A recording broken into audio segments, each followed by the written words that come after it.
Algo acaba de pasar. Y casi nadie lo está viendo.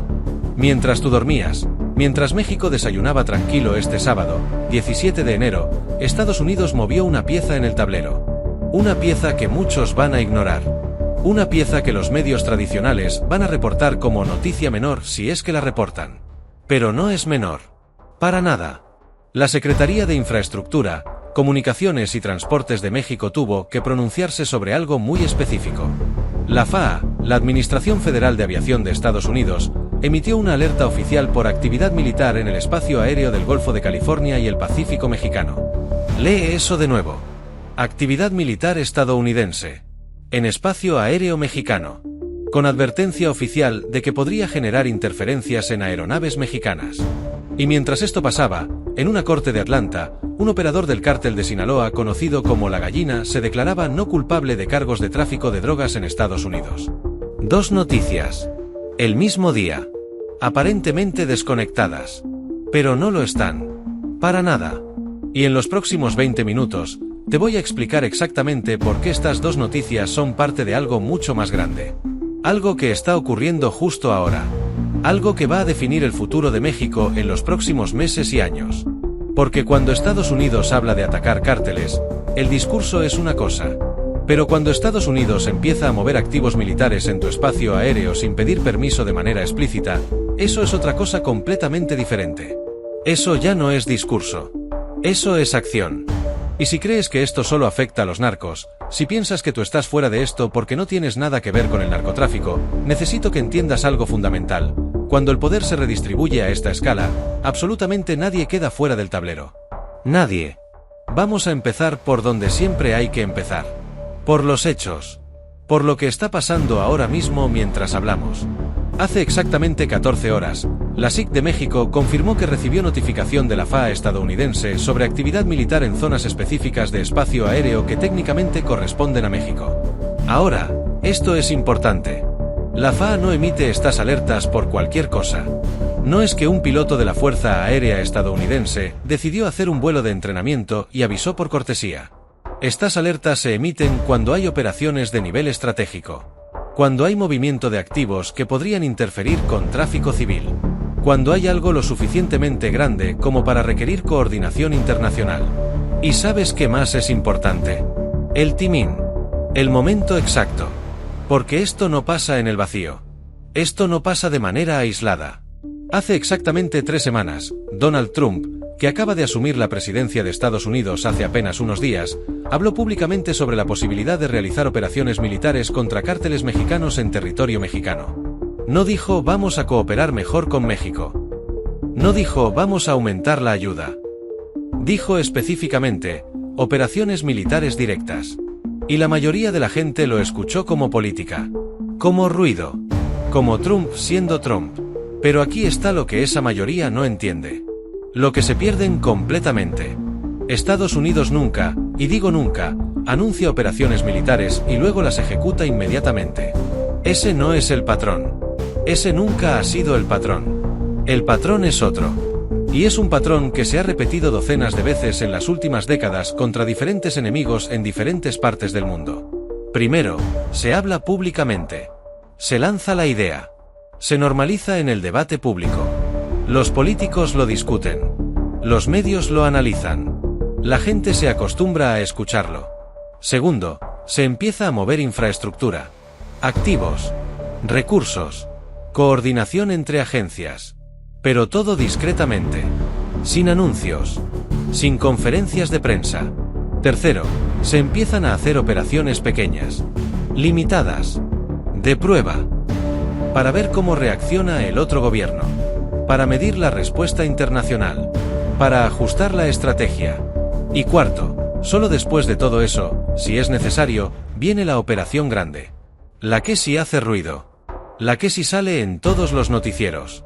Entonces, cuando hoy, sábado 17 de enero del 2026, Estados Unidos tiene actividad militar en espacio aéreo mexicano apenas días después de que Trump habló de operaciones contra cárteles. ¿En qué fase crees que estamos? Piénsalo. Piénsalo de verdad. Estamos en la fase 2. Posiblemente ya entrando en la fase 3. Y la mayoría de México ni siquiera se ha dado cuenta. Ahora, Mientras esto pasa en el cielo, literalmente sobre nuestras cabezas, vamos a bajar a tierra. A una corte en Atlanta, Georgia. La gallina. Ese es el apodo. Operador del cártel de Sinaloa. No un líder de máximo nivel, pero tampoco un soldado raso. Un operador. Alguien que mueve cosas. Que coordina. Que sabe cómo funciona la estructura. Se declaró no culpable ayer de cargos de tráfico de drogas en Estados Unidos. Y la reacción inmediata de la mayoría de la gente es, claro que se va a declarar no culpable. Obviamente va a negar todo. Es lo que hacen todos. Pero esa lectura es superficial. Es la lectura de alguien que no entiende cómo funcionan realmente estos procesos. Porque cuando un operador de este nivel se declara no culpable en una corte federal estadounidense, no está realmente diciendo yo no hice esto. Está empezando un proceso de negociación. Déjame explicarte cómo funciona esto en la realidad, lejos de las películas y las series de televisión. Cuando Estados Unidos arresta a un operador de un cártel mexicano, especialmente si lo arrestan en territorio estadounidense o logran su extradición, ya tienen el caso construido. Ya tienen evidencia. Interceptaciones. Testimonios. Documentos. Seguimientos financieros. No están pescando a ver si encuentran algo. Ya lo tienen. Entonces, ¿para qué sirve declararse no culpable? Sirve para tres cosas muy específicas. Primera, obliga a los fiscales a mostrar formalmente toda su evidencia. No lo que tienen. Lo que van a usar en corte. Y eso le permite a la defensa, pero sobre todo al propio acusado y a su organización, evaluar exactamente qué tanto sabe Estados Unidos sobre la estructura completa. Segunda, abre la ventana de negociación. Porque una vez que se declara no culpable y empieza el proceso judicial, hay tiempo. Semanas. Meses a veces. Y en ese tiempo, los abogados defensores hablan con los fiscales. No oficialmente. No en documentos. En conversaciones privadas. Y en esas conversaciones se dice algo muy simple: mi cliente tiene información. Información que ustedes quieren. Información sobre gente más importante que él. Quieren hablar de un acuerdo. Y tercera, le da tiempo al cártel, a la organización, para reaccionar. Para ajustar. Para proteger lo que necesitan proteger. Para cortar lo que necesitan cortar. Porque aquí está lo que muy poca gente entiende sobre cómo funcionan estas organizaciones cuando alguien cae en manos de Estados Unidos. No lo matan inmediatamente.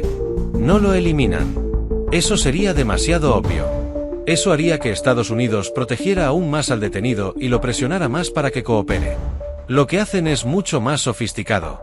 Primero, identifican exactamente qué sabe esa persona. ¿Qué operaciones conoce? ¿Qué rutas? ¿Qué contactos?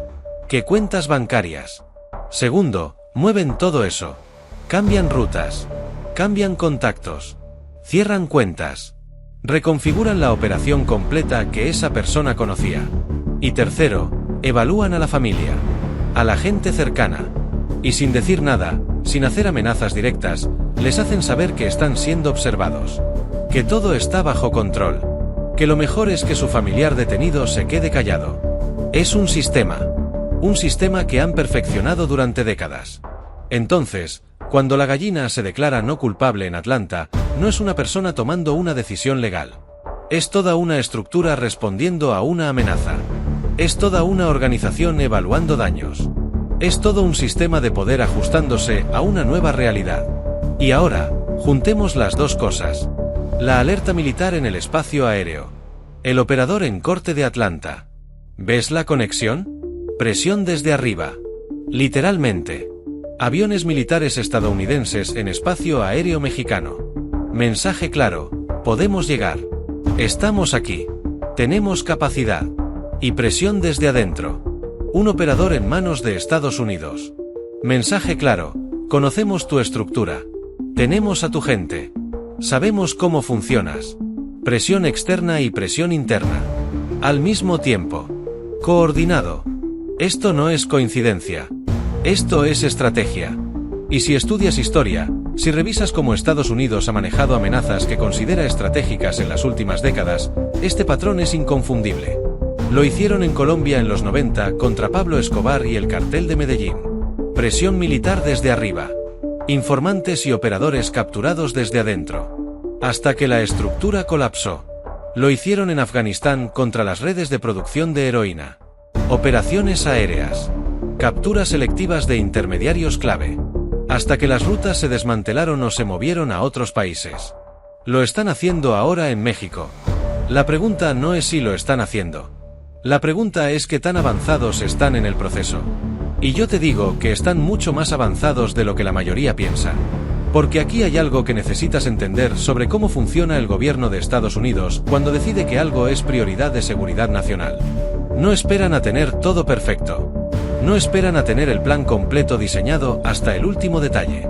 No esperan a tener autorización formal del Congreso para cada movimiento. Empiezan, prueban, ajustan, avanzan, y van construyendo el marco legal, el marco político, el marco mediático conforme avanzan. Es como construir el avión mientras ya está volando. Y México, como gobierno, como país, como sociedad, está reaccionando lento. Demasiado lento. Porque mientras Estados Unidos está en fase 2 o 3 de su estrategia, México todavía está en fase 0. Todavía está debatiendo si esto es real o no. Todavía está discutiendo si Trump habla en serio o es solo retórica. Y mientras debatimos, mientras discutimos, mientras analizamos si es retórica o realidad, Estados Unidos está moviendo activos. Está coordinando agencias. Está presionando operadores. Está construyendo casos judiciales. Está preparando a la opinión pública estadounidense. Está actuando. Y aquí viene la parte que realmente me preocupa. La parte que debería preocuparnos a todos. Porque no se trata solo de si Estados Unidos va a intervenir o no. No se trata solo de soberanía nacional. No se trata solo de relaciones internacionales. Se trata de lo que va a pasar sobre el terreno. Aquí. En México. En nuestras ciudades. En nuestros estados. Porque cuando hay presión de este nivel sobre organizaciones criminales tan grandes, tan sofisticadas, tan profundamente arraigadas en estructuras económicas y políticas locales, no desaparecen. Se adaptan. Y esa adaptación, ese proceso de supervivencia organizacional, es extremadamente violento. Déjame explicarte por qué. Imagina que eres un líder de cártel. No el líder máximo, pero un líder regional importante. Controlas una plaza. Mueves producto. Tienes gente. Tienes recursos. Y de repente, empiezas a ver señales. Señal 1. Estados Unidos está volando operaciones en tu zona. No sabes exactamente qué están haciendo, pero están ahí. En el aire. Observando. Posiblemente interceptando comunicaciones. Posiblemente rastreando movimientos. Señal 2. Uno de tus operadores, alguien que conoce detalles de la estructura, está en manos de Estados Unidos. Y aunque se declaró no culpable, sabes perfectamente que eso no significa nada. Sabes que en cualquier momento puede empezar a hablar. Puede dar nombres. Puede dar ubicaciones. Puede dar cuentas. Señal 3. El gobierno estadounidense está hablando abiertamente de operaciones militares contra cárteles. Y aunque es retórica política, aunque es teatro mediático, sabes que detrás de ese teatro siempre hay movimientos reales. ¿Qué haces? No te quedas quieto. No esperas a ver qué pasa. Porque en este negocio, esperar significa morir o ir a prisión. Actúas. ¿Y cómo actúas? Primera acción, reduces tu visibilidad. Dejas de hacer cosas que llamen la atención. Nada de narcobloqueos. Nada de vídeos amenazantes. Nada de enfrentamientos públicos con autoridades. Te vuelves sombra. Operas en silencio. Segunda acción, proteges tus finanzas. Mueves dinero. Lo sacas de cuentas que podrían ser rastreadas. Lo conviertes en activos más difíciles de confiscar. Propiedades en nombres de terceros. Criptomonedas. Oro físico. Negocios legítimos con capas y capas de separación. Y tercera acción, reajustas tu estructura de liderazgo. Y aquí es donde se pone oscuro. Donde se pone realmente peligroso. Porque reajustar liderazgo en una organización criminal de este tipo no es como en una empresa normal donde alguien renuncia y contratan un reemplazo. Es violento. Es definitivo. Porque cuando hay presión externa, cuando hay riesgo de que alguien coopere con autoridades, cuando hay vulnerabilidad en la estructura, la organización tiene que enviar mensajes. Internos y externos. Mensajes que dicen, nadie habla. Nadie coopera. El precio de la traición es absoluto. Y esos mensajes no se envían con palabras. Se envían con hechos. Purgas internas. Eliminación de cualquiera que represente un riesgo. No porque hayan hecho algo todavía, sino porque podrían hacerlo. Es control a través del terror. Control a través de la demostración de que la organización es más poderosa que cualquier amenaza externa. Y todo esto mientras desde fuera, desde la perspectiva de la opinión pública, de los medios, de la gente común, parece que las cosas están tranquilas. Porque no ves balaceras en las calles principales. No ves enfrentamientos con el ejército. No ves narcobloqueos cerrando ciudades. Ves calma aparente. Pero no es calma. Es reconfiguración. Es violencia estratégica. Es terror calculado aplicado en lugares específicos contra personas específicas para mantener control. Y esa violencia es, en muchos sentidos, peor que la violencia espectacular. Porque es más efectiva. Porque es más sostenida. Porque genera más miedo duradero. Esto es exactamente lo que estamos viendo en algunas zonas de Sinaloa ahora mismo. Lo que estamos viendo en partes de Jalisco. Lo que estamos viendo en algunas zonas de Michoacán. No es que la guerra terminó. Es que cambió de forma. Se volvió más silenciosa. Más selectiva. Más quirúrgica. Pero no menos letal. Y aquí está la pregunta que nadie está haciendo. La pregunta que deberíamos estar haciéndonos todos. Si Estados Unidos sigue aumentando la presión, si sigue moviendo activos militares, si sigue capturando y procesando operadores, si sigue construyendo casos contra estructuras completas, ¿qué van a hacer los cárteles? ¿Se van a quedar quietos? ¿Van a aceptar ser desmantelados? ¿Van a permitir que sus finanzas sean congeladas, sus líderes extraditados, sus operaciones interrumpidas? Por supuesto que no. Van a adaptarse. Van a evolucionar. Van a encontrar nuevas formas de operar. Y esa adaptación va a ser costosa. Para ellos. Pero también para todos los que están alrededor. Para las comunidades donde operan. Para las economías locales que dependen, directa o indirectamente, de ese dinero. Para las estructuras políticas que han sido cooptadas. Porque cuando mueves miles de millones de dólares en una economía, cuando empleas directa o indirectamente a decenas de miles de personas, cuando tienes conexiones en todos los niveles de gobierno, en todos los sectores de la economía, no puedes desaparecer sin dejar un vacío enorme. Un vacío que alguien va a intentar llenar. Y esa competencia por llenar ese vacío es donde viene la violencia más brutal. Hemos visto esto antes. Lo vimos cuando cayó el cártel de Guadalajara en los 80. No terminó el narcotráfico. Se fragmentó en múltiples organizaciones que pelearon territorios durante años. Lo vimos cuando cayeron los grandes capós del cártel de Medellín en Colombia. No terminó el narcotráfico colombiano. Solo cambió de manos.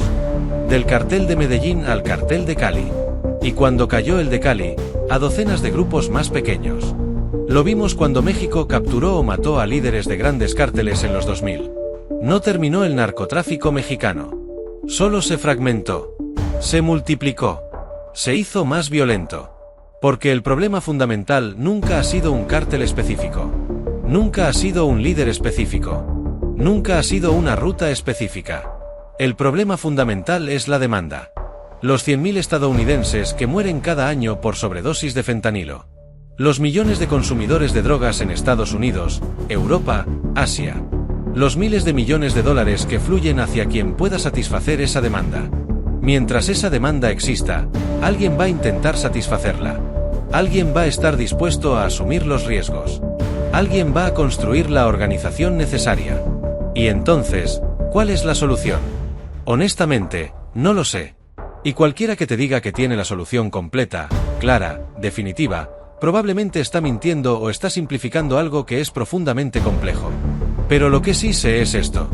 Lo que estamos viendo ahora, esta combinación de presión militar estadounidense, procesos judiciales contra operadores, reconfiguración interna de cárteles, violencia selectiva, tensión diplomática entre México y Estados Unidos. Esto no es temporal. Esto no es una fase que va a pasar en 6 meses y todo volverá a la normalidad. Esto es el inicio de una era diferente.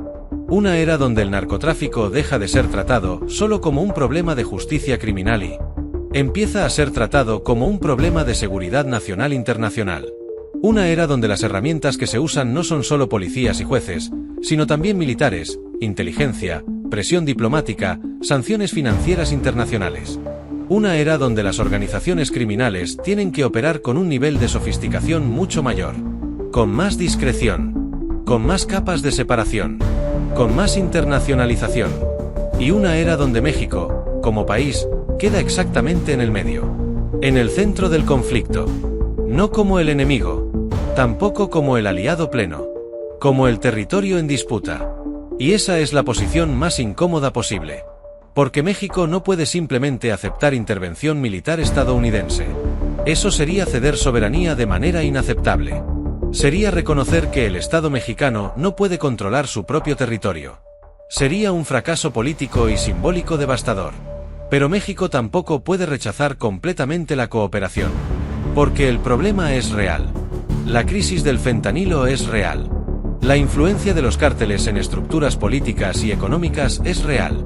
Y si México dice no necesitamos ayuda, podemos manejarlo solos, Estados Unidos va a decir ok, entonces demuéstralo. Y si no se demuestra, la presión va a aumentar. Es una posición imposible. Y mientras los gobiernos discuten, mientras los diplomáticos negocian, mientras los medios debaten, mientras los expertos analizan, la realidad sobre el terreno sigue moviéndose. Los operadores siguen operando. Los cárteles siguen adaptándose. Estados Unidos sigue moviendo piezas. Y la gente común, la gente que solo quiere vivir su vida, trabajar, cuidar a su familia, está exactamente en medio de todo esto. Porque aquí está algo que creo que no se dice suficiente. Cuando hablamos de los cárteles como si fueran algo externo, algo separado de la sociedad, estamos simplificando peligrosamente. Los cárteles no existen en el vacío. Existen en comunidades reales. Emplean gente real. Mueven dinero real que entra en economías locales reales. Tienen conexiones con políticos reales, empresarios reales, policías reales.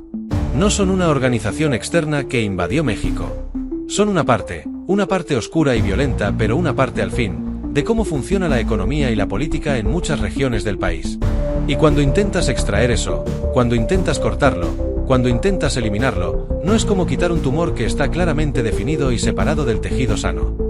Es como intentar quitar algo que está entrelazado con todo lo demás. Que tiene raíces en todos lados. Que se conecta con todo. Y no estoy diciendo que no se debe intentar. No estoy diciendo que debemos aceptarlo como inevitable. Estoy diciendo que tenemos que ser honestos sobre cuán complejo es esto. Sobre cuánto va a costar. Sobre cuánto tiempo va a tomar. Sobre cuánto dolor va a causar en el proceso. Porque la alternativa a ser honesto sobre la complejidad es tener expectativas irreales. Es creer que hay una solución mágica. Es frustrarse cuando las cosas no mejoran rápido. Y esa frustración, ese cinismo que viene de expectativas no cumplidas, es casi tan peligroso como el problema mismo. Entonces, ¿qué hacemos? ¿Qué podemos hacer como ciudadanos comunes que no estamos en posiciones de poder, que no tomamos decisiones de política de seguridad nacional, que no comandamos fuerzas armadas? Primero, estar informados. Realmente informados. No solo con titulares. No solo con clips de redes sociales. Sino entender los patrones. Entender la historia. Entender cómo funciona esto realmente. Porque cuando estás informado, puedes tomar mejores decisiones. Personales. Familiares. Profesionales. Puedes protegerte mejor. Puedes navegar mejor un entorno complejo. Segundo, mantener expectativas realistas. No esperar que esto se resuelva rápido. No esperar que haya un salvador que va a arreglar todo. No caer en la desesperanza cuando las cosas no mejoran de inmediato. Entender que esto es un proceso largo. Que va a haber retrocesos. Que va a ser doloroso. Pero que eventualmente, con persistencia, con instituciones más fuertes, con menos corrupción, con más oportunidades económicas legítimas, las cosas pueden mejorar. Y tercero, no normalizar. No acostumbrarse. No aceptar la violencia como inevitable. No aceptar la corrupción como normal. No aceptar la impunidad como la forma en que son las cosas. Porque el día que aceptamos que así son las cosas y no pueden cambiar, ese día perdimos. Ese día les entregamos el país a las organizaciones criminales sin siquiera pelear. Mira, sé que este vídeo ha sido denso. Sé que ha sido largo. Sé que he hablado de cosas oscuras, de cosas difíciles, de cosas que dan miedo. Pero creo que es importante. Creo que es necesario que más gente entienda realmente lo que está pasando. No la versión simplificada. No la versión sensacionalista. La versión real. Porque solo cuando entendemos realmente la magnitud y la complejidad de un problema, podemos empezar a pensar en soluciones reales. Y solo cuando suficientes personas entienden, cuando suficientes personas se informan, cuando suficientes personas dejan de aceptar las cosas como inevitables, es cuando el cambio real se vuelve posible. Hoy, 17 de enero de 2026, Estados Unidos tiene actividad militar confirmada en espacio aéreo mexicano. Un operador del cártel de Sinaloa se declaró no culpable en Atlanta sabiendo que probablemente va a terminar negociando cooperación. La Marina mexicana se está reestructurando. Hay enfrentamientos reportados en Sinaloa entre civiles armados y autoridades. Todas estas cosas están conectadas. Todas son parte del mismo proceso. Todas nos afectan a todos. Y lo que viene en las próximas semanas, en los próximos meses, va a definir mucho de cómo se ve México en los próximos años. No como espectadores, como participantes. Porque nos guste o no, estamos todos en esto. En los comentarios, dime qué piensas. ¿Crees que Estados Unidos va a llegar al punto de operaciones militares directas en territorio mexicano? ¿Crees que México tiene capacidad real de controlar esto por su cuenta? ¿Crees que estamos al inicio de algo grande, o esto es solo más de lo mismo? Quiero leer tu opinión. Quiero saber qué piensa la gente real. No los expertos en estudios. No los políticos. La gente que vive esto todos los días. Si este vídeo te hizo pensar diferente, si te ayudó a entender algo que no habías entendido antes, dale like. Compártelo. Especialmente con esa persona que siempre dice que no entiende estos temas. Porque esto nos afecta a todos y todos deberíamos entenderlo. Suscríbete si aún no lo has hecho. Cada semana traemos análisis como este. Análisis que van más allá de los titulares. Análisis que intentan entender realmente lo que está pasando. Y recuerda algo fundamental, en un mundo donde todos están gritando, donde todos tienen opiniones pero pocos tienen información real, el que realmente entiende tiene una ventaja enorme. No para controlarlo todo. Nadie puede controlar algo tan grande y complejo. Pero sí para navegar mejor. Para tomar mejores decisiones. Para proteger mejor a los que amas. Nos vemos en el próximo vídeo. Y mantente informado. Mantente alerta. Mantente consciente. Porque lo que viene no va a ser fácil. Pero si lo enfrentamos con los ojos abiertos, con información real, con expectativas realistas, podemos salir del otro lado. Hasta la próxima.